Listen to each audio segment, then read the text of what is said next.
Bonjour. Oui, bonjour. Je remercie Stéphane, ici présent, qui m'a envoyé un long courrier pour me parler d'un projet, un programme d'urbanisme de Pointe, en Ille-et-Vilaine, que l'on doit à l'association dont vous êtes la coprésidente, Nouvelle Ère, association qui va devenir une SCIC d'ailleurs prochainement. Nouvelle Ère correspond à quoi? Alors Nouvelle Ère, c'est une association et le nom a été choisi parce qu'en fait, le terrain qui va être utilisé pour ce projet de construction est situé près d'une ferme qui s'appelle Bel Air. Mmh. Donc nous avons choisi ce nom, enfin Nouvelle Ère. Vous vouliez répondre à quoi? Ce risque d'urbanisation galopante qui va dans tous les sens et qui transforme nos bourgs en cités dortoirs?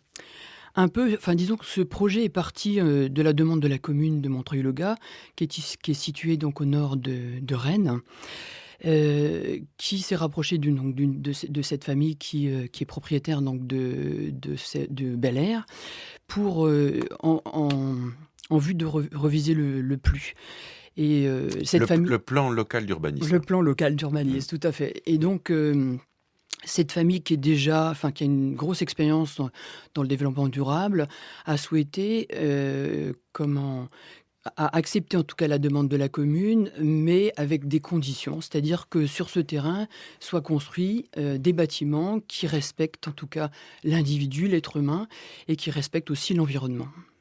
Alors, c'est donc la municipalité qui était demandeuse de cette création, avec une famille qui a une propriété, donc il y a 2,5 hectares, c'est C'est ça, ça? 2,35 hectares exactement. Et qui veut valoriser, le terrain en disant: «Nous, on va jouer le jeu de cette cohabitation», je sais pas comment, enfin, pas de cohabitation, de cette, participation commune, sur le projet, de logement collectif, mais avec une très haute qualité environnementale sur, les matériaux utilisés. Voilà, enfin, ça c'est la démarche donc de l'association, c'est-à-dire que les gens qui se sont réunis pour créer cette association, autour de cette famille au départ, effectivement, ont travaillé, enfin disons sur tous les objectifs du développement durable, dont des objectifs sociaux, des objectifs économiques et des objectifs écologiques. Donc aujourd'hui, l'association Nouvelle Ère travaille essentiellement là-dessus. On a pris toutes ces années, c'est-à-dire donc depuis 2006, pour préparer le projet et préparer le terrain, justement en précisant, en essayant d'aller le plus loin possible par rapport, nous, à notre souhait, les besoins qu'il pouvait y avoir à la fois dans la commune, mais c'est pas seulement dans la commune, c'est un peu partout. On voit qu'aujourd'hui, les gens sont de plus en plus sensibilisés à ces problèmes, d'environnement. Mmh. Nous, on va un peu plus loin, c'est-à-dire qu'on va prendre en compte tout d'abord, la santé des personnes. À partir du moment où on respecte la santé des personnes dans leur habitation, on va respecter l'environnement. Mmh. Ça veut dire, alors dans le projet, 60 logements dits collectifs, Oui. mais collectifs petite dimension, puisqu'il y aurait 200 bénéficiaires de ces logements? Bah, c'est à peu près 60 logements. Le projet, c'est 60 logements en petit collectif, Mmh. donc on peut compter à peu près 200 personnes qui vivraient sur le lieu, oui. Mmh. Quels matériaux employés donc, Alors pour l'instant, on n'en est pas là. Pour l'instant, on n'en mais dans est le pas là. projet?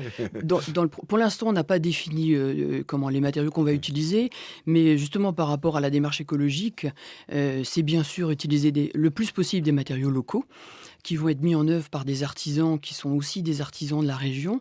Et puis le premier objectif, c'est un peu ce que je disais tout à l'heure, c'est vraiment la santé des personnes. Donc en fonction du choix des matériaux qu'on va faire, il y a certains matériaux qui sont des matériaux performants et des matériaux industrialisés qui sont performants, mais on va plutôt faire le choix, nous, de matériaux qui sont des matériaux performants, mais qui sont des matériaux naturels et écologiques. Mmh. Avec quels moyens, c'est réalisable tout cela?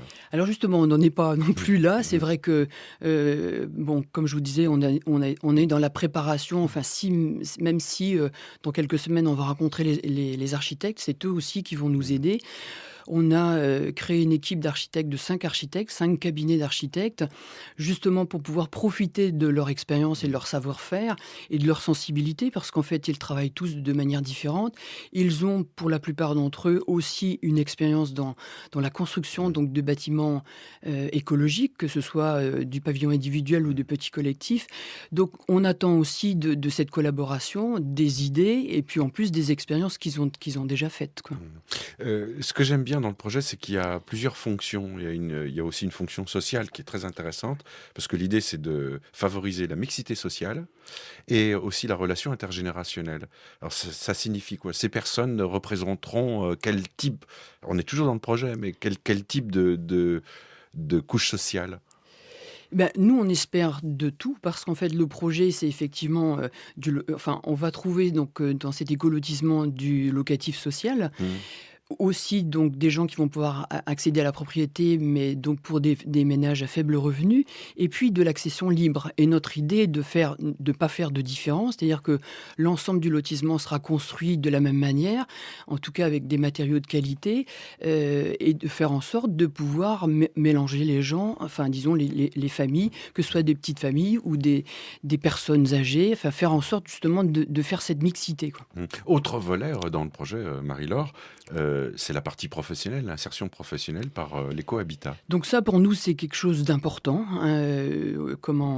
Depuis le départ, c'est enfin, une réflexion qu'on a eue, de pouvoir permettre à des jeunes qui sont sans emploi, sans formation, peut-être pour certains même en difficulté, de leur permettre de participer à la construction donc cet écolotissement. Donc à la fois sous enfin, la tutelle en tout cas d'artisans, Mmh. et puis de groupes dont ce sont les métiers, parce qu'il y a des gens qui sont des travailleurs sociaux et qui vont pouvoir aussi nous accompagner dans ce projet. Oui, c'est un volet important de ce projet, mais c'est aussi à la fois leur permettre de se former, lorsque le lotissement sera construit, d'avoir un métier, Mmh.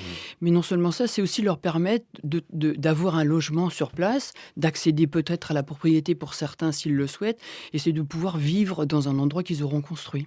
Et comment intégrer cette nouvelle population à l'ancienne population aussi? Il faut préparer l'ancienne à cet avènement. Oui, tout à fait. Ben, justement, on voudrait pas, enfin, le lotissement est à proximité d'un petit lotissement qui existe déjà.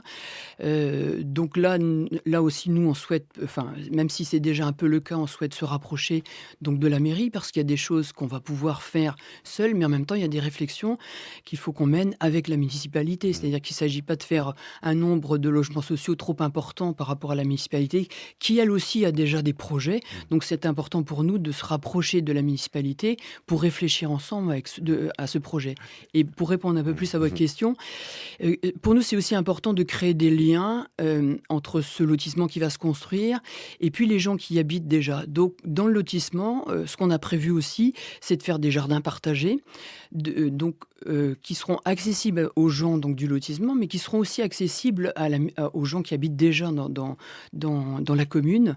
Il y aura également un bâtiment qui va être utilisé à la fois pour des conférences, mais aussi pour présenter tout le travail qui aura été fait autour donc, de la construction de ce lotissement. C'est une image du futur que vous nous annoncez. Oui, parce que sans doute que vous avez remarqué aussi que dans ce projet, il y a beaucoup d'innovations Puis aussi. c'est une expérience pilote. C'est une expérience pilote, oui, tout à C'est-à-dire, fait. vous pouvez la reproduire ailleurs, c'est votre souhait ensuite, si ça fonctionne? Ah, tout à fait, tout à fait. Enfin, nous espérons, nous, pouvoir la reproduire ailleurs. Et c'est aussi pour cette raison que nous avons créé un groupe de recherche qui s'appelle le GERNA, études et recherches donc de Nouvelle Ère. Nous avons réuni un certain nombre d'institutions, de chercheurs. L'idée, c'est qu'ils nous accompagnent aussi dans la réalisation du projet, mais surtout qu'après, ils puissent nous aider à évaluer, en tout cas évaluer enfin, le résultat de ce que nous avons choisi, à la fois sur le plan social, mais aussi sur le plan technique, bien sûr. Alors, une nouvelle ère avec nouvelle ère. Alors, nouvelle ère, je tiens à le dire, c'est AIR, l'air qu'on respire, parce qu'il y a des vertus environnementales et écologiques, vous l'avez compris dans le projet, mais on entre aussi dans une nouvelle ère. Et ça, on l'annonce depuis un petit moment. J'espère qu'elle nous sera bénéfique. En tout cas, c'est bien parti avec votre exemple. www.projet-nouvelleaire.org pour l'adresse du site. Comme je dis à chaque fois rapidement, pour retrouver l'adresse exacte du site, vous allez aussi sur notre page carnet de campagne. Merci Marie-Laure Duigout. Je vous remercie. À bientôt. Au revoir.